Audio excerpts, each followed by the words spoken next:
here at First Avenue, when Prince started playing here, it really did rock our world. Back when we were growing up, it was the club that everyone wanted to get into. It sort of became the town clubhouse. First Avenue was the kind of place where you could come, and regardless of who you were, people just really didn't care. It was people that really loved music, people that were really interested in hearing what the next thing was going to be musically.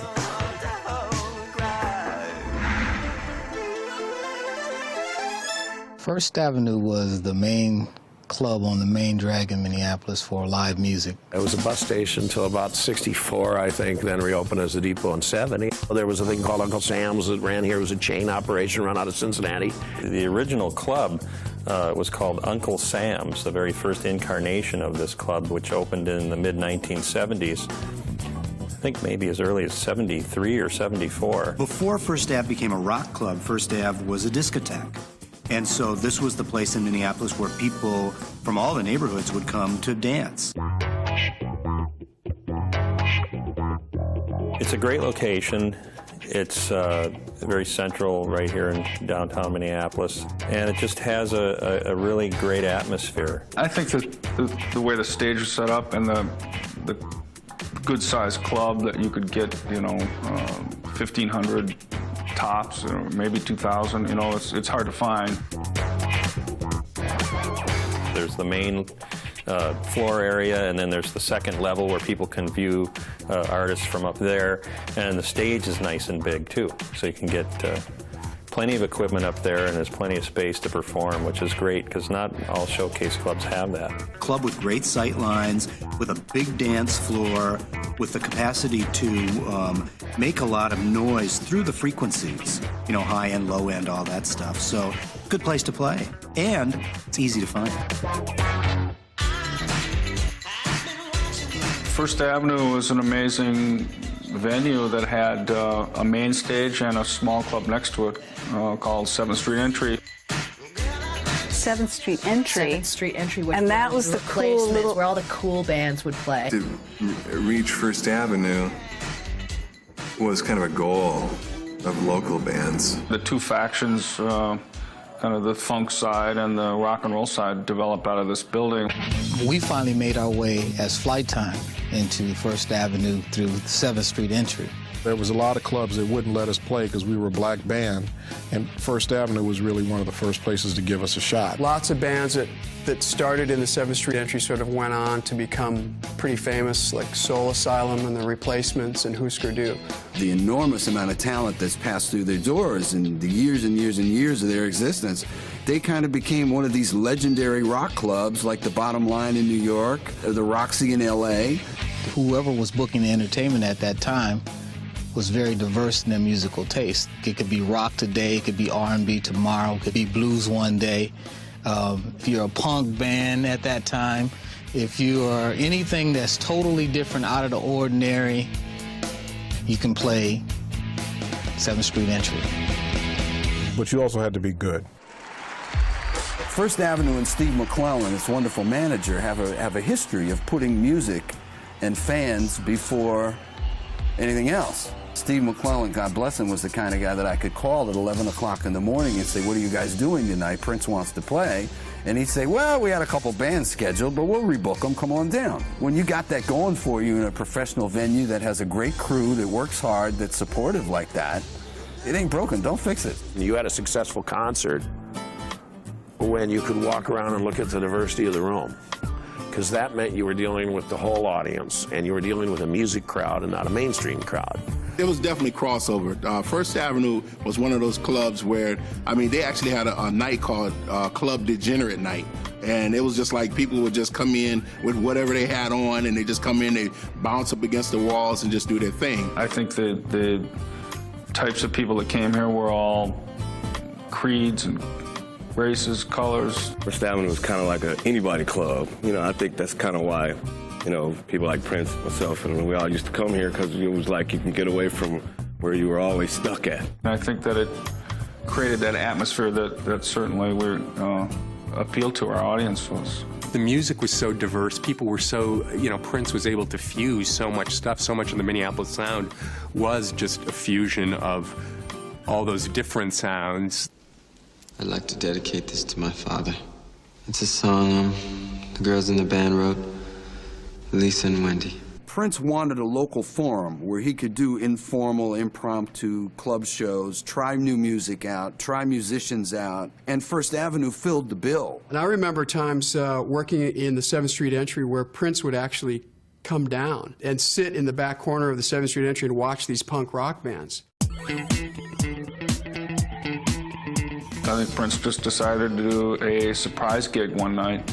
We just popped down and it became kind of our venue of choice to try material out and try new shows. I noticed that all of a sudden musicians that were playing in the entry would go, when's Prince playing again? Or, you know, can we get in on the guest list for the next? Covered a lot of celebrities and been next to the side of a lot of celebrities. But we walk in the door, the seas just part. I've never seen anything like it. And he adopted that club as his preferred place to play when he came back. From knowing a lot of people in a lot of different states, they would call me and say, yeah, I hear Prince is performing tonight. And I'm saying, where? You know, and they would know out of state before I actually knew when I lived here in the city. When he wanted to do a club date, he'll call up on Thursday night and say, Thursday afternoon and say, I'm going to play tonight. And the word gets out and, you know, club is packed. His shows after the first couple here were legendary already, so the word would go out. And by the way, there was no advertising ever. You use this club kind of, you know, to play new mixes. You know, you come in with the record and say, okay, don't say anything until after. So he wants you to take the record, take whatever you're playing, he wants you to take it off right then, push the record on, and then watch what people do. And he would just sit there like a little boy and just kind of, you know, watch what people's reactions were. When you found out it was that new Prince's cut and it was grooving, everybody stayed on the dance floor. He knew I'm on the right track. But if they get away from the dance floor, then it's like, let me take this and go back to scratch again. He liked to do all of his first show for every tour. Like he would use this as the dress rehearsal place. The audience reaction to Prince a lot of times was one of more like, screw Prince. Yeah, we're not really sure what we're seeing here, you know? Right. But we're loving it. Definitely had the extreme loyal fans, and then a whole bunch of in-between people that just didn't quite know. They knew they were seeing something special, but they didn't quite know how to react to it. Exactly. Nikki started to grind.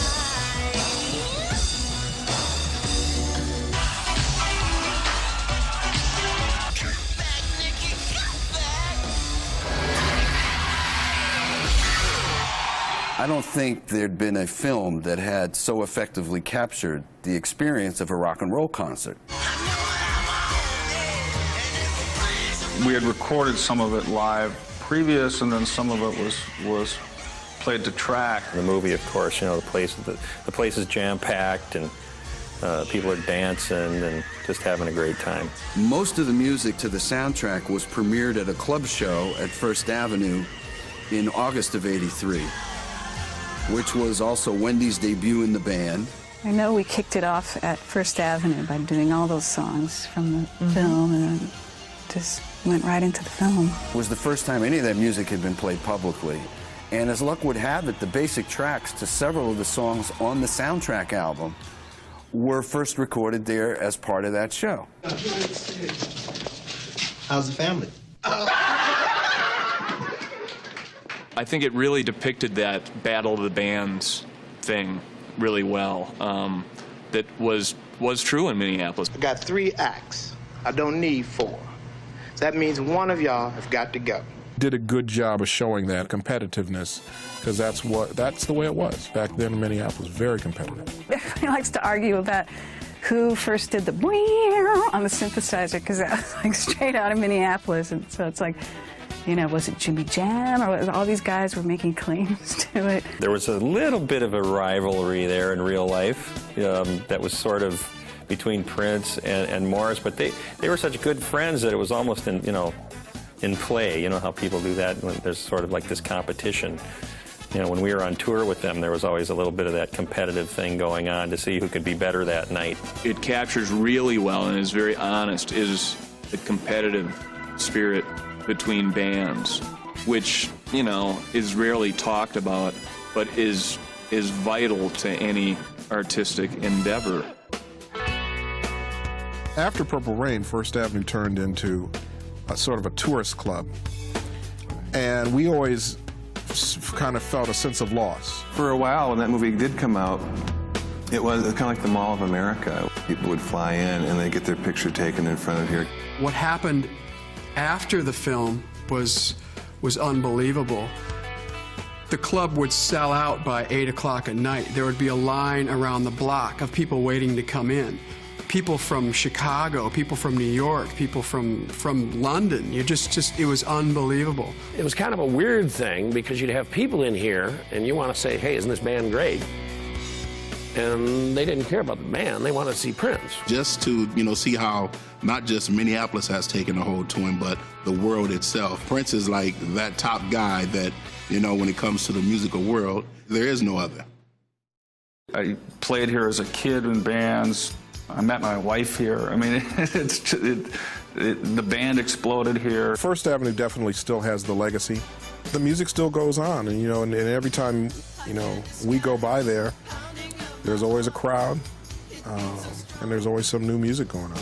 It has just been kind of one of those magical venues that really gave people a chance to be really creative in a town that doesn't have a lot of venues. Prince's relationship with First Avenue was, in the 80s, a very positive thing, and to this day remains a very positive thing because of the idea of blending audiences and bringing diverse groups of people together to enjoy music. I asked him just 2 years ago, I said, hey, when are you going to call up First Avenue and do a surprise gig? And he said, tell him to call me, I'll play.